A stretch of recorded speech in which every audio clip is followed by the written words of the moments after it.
Fala, meus amores, como é que vocês estão? Espero que ótimos. E olha só, muitas pessoas me perguntam assim: Carol, como é que você faz para avaliar uma empresa? Como é que você faz para avaliar uma ação? E eu decidi fazer uma série, tá, gente? Hoje a gente vai apresentar alguns indicadores fundamentalistas. Lógico que eles têm uma série de indicadores, né? O balanço patrimonial da empresa, enfim. Mas a gente vai mostrar um pouquinho para vocês alguns indicadores e acompanhem, porque a gente também vai falar durante essa série outros indicadores para vocês ficarem atentos. Pessoal, eu uso muito um site que chama Fundamentos, tá? É só colocar aí no Google Fundamentos, e aqui a gente vai colocar o ticker da empresa. Hoje a gente vai avaliar juntos a Itaúsa, tá, gente? Itaúsa. Deixa eu só colocar aqui, exibir. Ela que tem aí ações ordinárias e ações preferenciais, né? A gente vai colocar na Itaúsa 4, que são as preferenciais, ações preferenciais. Lembrando, pessoal, para quem não sabe o que é a Itaúsa é uma holding que ela é dona de Banco Itaú, por exemplo, que é um banco muito consolidado, tá, gente? Fora Duratex, Alpargatas, enfim. Abrimos aqui o site Fundamentos e o que a gente vê aqui já de cara, né? A cotação dela hoje, 9,54, tá, gente? Aí a gente vê que ela é uma empresa aí do setor financeiros, que é do subsetor bancos que é normalmente aí é de setor perene e sofre menos durante crises, né? Por exemplo, agora que a gente está enfrentando uma crise. O que eu vou ver aqui quando eu vejo valor de mercado? Como é que eu sei esse valor de mercado? Antes de mais nada, gente, quando você colocar aqui do lado tem um pontinho de interrogação, que é onde aparece para vocês o que significa exatamente aquilo. Então, o valor de mercado, como está escrito aqui, você vai calcular o número de ações, que está bem aqui, tá vendo? Vezes a cotação do dia, tá bom? E aí a gente vai ter o valor de mercado. Aí, pessoal, agora a gente vai ver o quê? O patrimônio líquido da empresa. O que significa o patrimônio líquido, tá? É os ativos que aquela empresa tem, menos os passivos, né? Dívidas, enfim, gastos, todas as dívidas que aquela empresa tem. Bom, aí a gente vê aqui embaixo o patrimônio líquido, né? Que tá em média aí de 51, tá, gente? 51 aqui eu vou pôr, vocês vão ver aqui o valor, mas vamos falar aproximadamente aí um patrimônio líquido de 52 bilhões. Aí você vai me falar, mas Carol, o valor de mercado dela tá aproximadamente ali 80 bilhões, né? E ela tem um patrimônio líquido de 52 aproximadamente. O que isso quer dizer? Significa que o valor dela, o patrimônio líquido dela é menor que o valor de mercado e as ações, né, que estão disponíveis aí para negociação estão um pouco caras. Mas Carol, como assim estão caras? E aí a gente vai entrar em outro indicador para vocês entenderem melhor.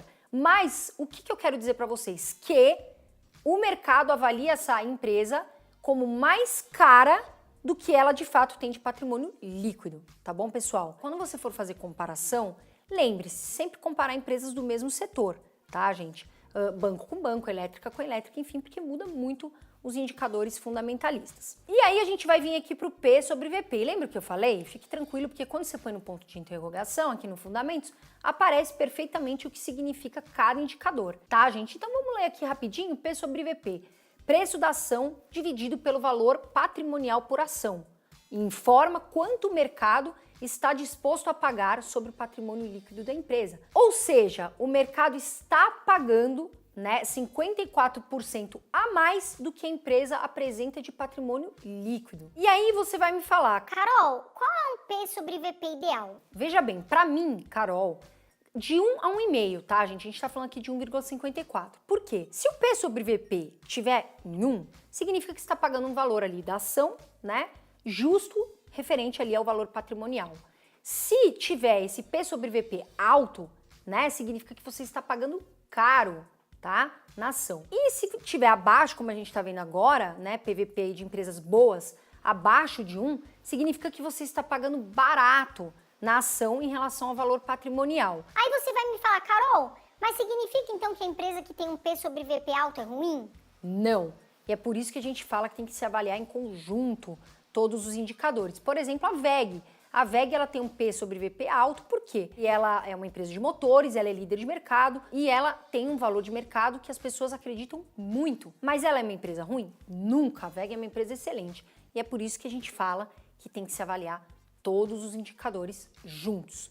Tá bom, pessoal? Aí, meu amor, outro ponto que eu gosto de olhar, outro indicador, é o ROI, tá? Lembra o que eu falei? Você coloca aqui no ponto de interrogação, já aparece, que é o retorno sobre o patrimônio líquido. Quando você ouve aí Return on Equity, né? Às vezes as pessoas falam em inglês. O que significa isso? Que é o retorno sobre o patrimônio líquido que a empresa tem, ou seja, ela mesma investe, né, com os recursos dela e quanto que ela tem de retorno. Então, o ROI aqui está em 17%, tá? Um ROI positivo para nós é acima de 10%. Mas lembrando, né, pessoal, e isso depende de setores, tá? A gente aqui está avaliando a Itaúsa. Os investimentos que ela mesma tem, tá? Que ela mesma faz na empresa, são positivos. Tem um bom retorno aí, que faz com que o ROI seja 17%. E aí, pessoal, a gente vai para um indicador fundamentalista que é muito importante também, que é o PL, tá? Quando vocês escutam PL. O que significa PL? É o preço da ação dividido pelo lucro, né? Por ação. De uma forma mais objetiva, para ficar mais claro, é quantos anos você demoraria para ter o retorno do que você investiu. Aqui no caso Itaúsas, a gente vê aqui que são 9 anos em média. Eu gosto de empresas com PL até 10, tá? 10, 15. Mas o que a gente pode falar? Que tem empresas que têm um PL que estão acima, muito acima de 9, como a Magazine Luiza, e que as pessoas acham cara, né? Algumas pessoas falam, tá muito esticado o valor. Mas, porque ela tem um PL alto, mas eu gosto da Magalu, eu tenho um pouco da Magalu na carteira e ela tem um PL alto, então não significa sempre que porque o PL é alto, a empresa seja ruim. E aí a gente vai olhar um outro dado aqui, um outro indicador, que é o dividend yield, tá, gente? Olha só, o dividend yield da Itaúsa é 9,1%, é um dividendo alto, né? Dando lambada aí na taxa Selic. Carol, mas toda empresa tem que olhar se paga bom de dividendos? Não, depende do que você procura.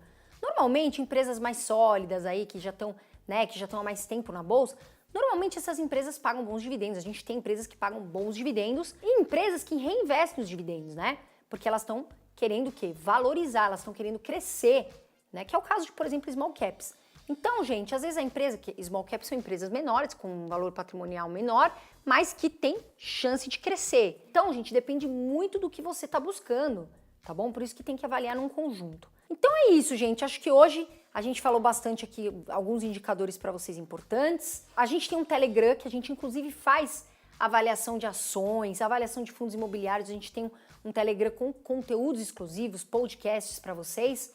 A gente vai deixar aqui embaixo, né, Catochinho, o link para vocês, é gratuito, tá, gente? Entra lá no nosso Telegram, na nossa comunidade. E por hoje é só, tá bom, gente? A gente vai voltar com novos vídeos, com novos indicadores para vocês, sempre para vocês avaliarem com calma. Fiquem com Deus, a gente vai superar essa crise, fiquem tranquilos, porque o Brasil vai sim voar e voar muito. Tá bom, gente? Um beijo de luz, fiquem com Deus e voa, Brasil!